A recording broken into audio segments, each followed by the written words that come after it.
श्रीमद् कुंज विहारिणे नमः। श्री स्वामी हरिदासो विजयतेत्राम। वर्षों से श्रीधाम वृंदावन में अपने लाला और श्री जी को लेकर निवास कर रही एक परम भक्ता से पुनः मिलने का सौभाग्य मिला। और भैया जो ठाकुर जी के प्रेमी जन होते हैं, जो किशोरी जी के प्रेमी जन होते हैं, वे सब वास्तव में संबंधी ही। उनसे बढ़कर और कौन संबंधी हो सकता है, जिन्होंने अपना सर्वस्व उनके लिए न्यौछावर कर दिया हो।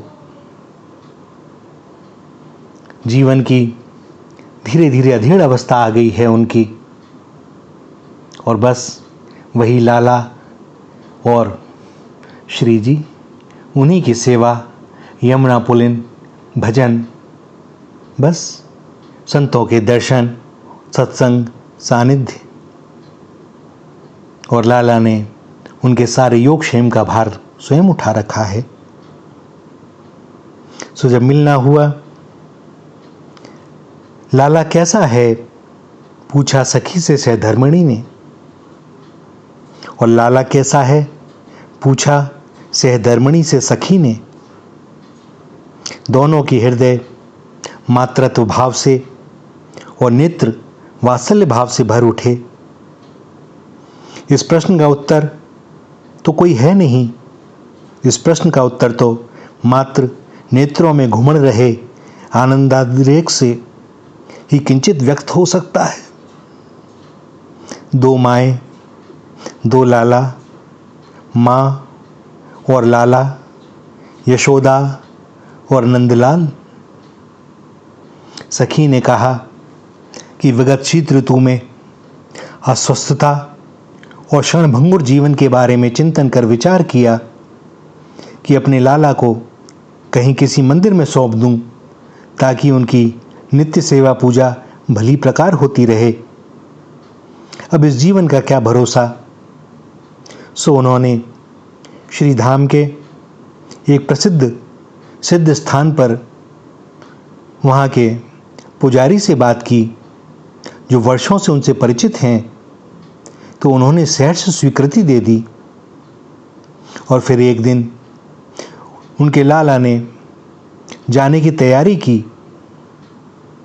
उनकी मैया ने उनकी पोशाकें, मुकुट, बंसी लेकर उन्हें पुजारी बाबा को भरे हृदय से सौंपा।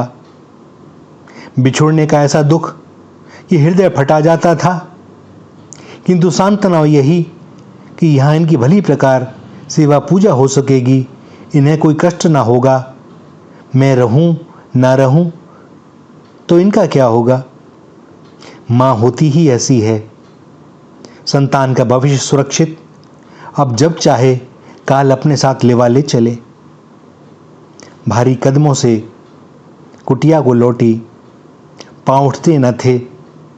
पलटकर अपने लाला को देखने की नेत्रों में और हृदय में सामर्थ्य न थी, मानो सारी संपदा लुट गई हो। एक ही आश्रय था कि श्री युगल अभी भी कुटिया में थे। बड़ी कठिनाई से 2-3 दिन निकले। हृदय कहता कि चलकर देख लूं अपने लाला को, और बुद्धि कहती कि लाला की सेवा जब वश में न रही तब क्या करती।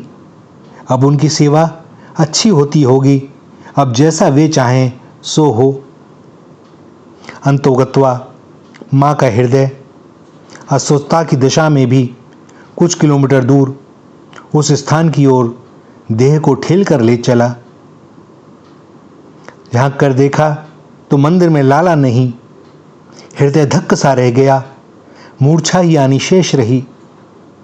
चारों ओर खूब देखा, किंतु वे कहाँ दिखाई देते। श्री जी सामने हैं, किंतु मेरो लाला नहीं है। पुजारी बाबा से कहा, मेरो लाला कहाँ है।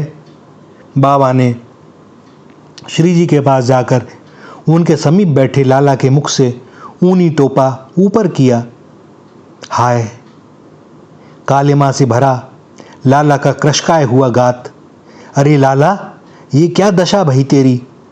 हाय मुझ अभागिन पाषाण हृदया, माँ का मुख भी देखना अब मेरे लाला को गवारा नहीं, सो मुझे आता देखकर अपने मुख को ढांप लिया। हृदय पर कदाचित बिजली गिरने से भी ऐसा आघात न होता। मैं अपराधनी हूं तेरी लाला। तेरे वंशी वादन से श्री गिरि गोवर्धन की शिलाएं पिघलने लगती हैं, और मैं कैसी पाषाण हृदया कि तुझे अपने से दूर करके भी जीवित हूं। तूने ठीक किया, मेरा मुख देखना भी उचित नहीं।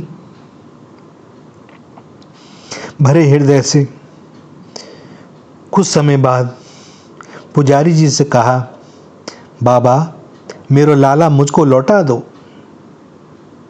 अरे ये कोई खेल है क्या? कभी रख लो, कभी लौटा दो, अब तो ये यहीं रहेगा। सखी ने पुजारी बाबा से बड़ी मिन्नत चिरौरी करी, किंतु सब व्यर्थ, कोई फल न निकला। एक समय सखी का हृदय पाषाण हो गया था और अब पुजारी बाबा का। दूसरे दिन फिर गई, फिर खाली हाथ लौटना पड़ा। लाला की नित्य लीलाओं की सुखद स्मृतियों का संबल ही शेष रहा। अस्वस्थता मानो लाला के वियोग में छूमंतर हो गई। तीसरे दिन फिर भागी गई और वो पुजारी बाबा श्री जी की सेवा के लिए पास में ही जल लेने गए थे। सखी ने आव देखा न ताव लाला को झट से झोली में डाला और दौड़ी, कहीं बाबा रास्ते में पकड़ ना ले। अपनी कुटिया में आई। कुटिया में आकर अपने लाला को मल मल कर स्नान कराया। लाला चमकने लगा। भोग लगाया, प्रसाद पाया, दोनों मुस्कुराने लगे, मानो दोनों को ही मिल गई खोई अमूल्य निधि। सखी कुछ दिनों तक उस सिद्ध स्थान पर वापस न गई। देखेंगे तो बाबा बिगड़ जाएंगे। कुछ दिनों बाद एक दिन हिम्मत करके गई कि अपने लाला को वापस ले आना कोई अपराध कैसे। बाबा ने देखा तो रोष से कहा, तूने अच्छा ना किया, पीछे से छुप कर ले गई। क्या करती बाबा, मैया हूं उसकी। श्री राधा, श्री राधा, श्री राधा।